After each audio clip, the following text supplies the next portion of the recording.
কিছু কথা শুনতে শুনতে বড় হয়েছে বন্ধুরা, ধর্মের কল বাতাসে নড়ে, সত্য কোনোদিন চাপা থাকে না, আর সত্যের জয় দেরি করে হয়। তো এই বিষয়গুলো শুনতে শুনতে বড় হয়েছে, এখন এই কথাগুলো খুব প্রচলন আছে। ধর্মের কল যে বাতাসে নড়ে, দেখা গেল যে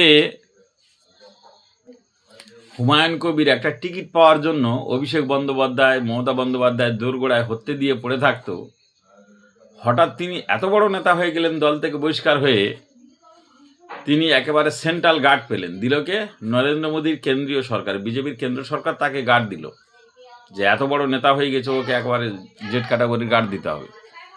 হঠাৎ তার এত অর্থ হয়ে গেল, হেলিকপ্টার নিয়ে 294টা কেন্দ্রে ঘুরে বেড়াবে। হঠাৎ তার গার্ডের সঙ্গে, তার ওই দলের সঙ্গে এসে জুটলো আসাদুদ্দিন ওবেসি। তো স্টিং অপারেশনটা হওয়ার পরে তবেই বোঝা গেল, না হলে কিন্তু বোঝা যেত না। স্টিং অপারেশন যে একদম 100% স্টিং অপারেশনের যে কথা সত্য, 600 কোটি টাকার লেনদেন হয়েছে।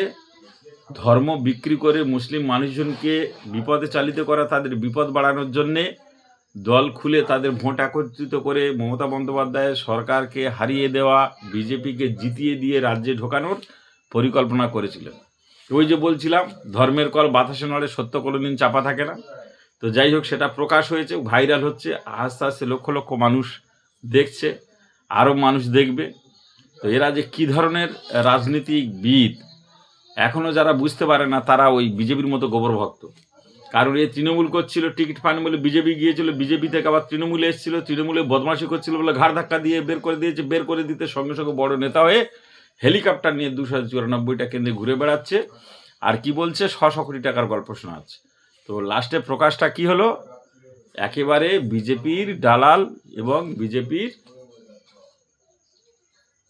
স্পাই হিসাবে কাজ করছে, সংখ্যালঘু ভোট কেটে বিজেপির পথকে সুগম করে দেওয়ার জন্য। যাই হোক, আমার এই ভিডিও যদি ভালো লাগে বন্ধুরা, সকলে এটা শেয়ার করে অনেকের দেখার শোনার সুযোগ করে দেবেন।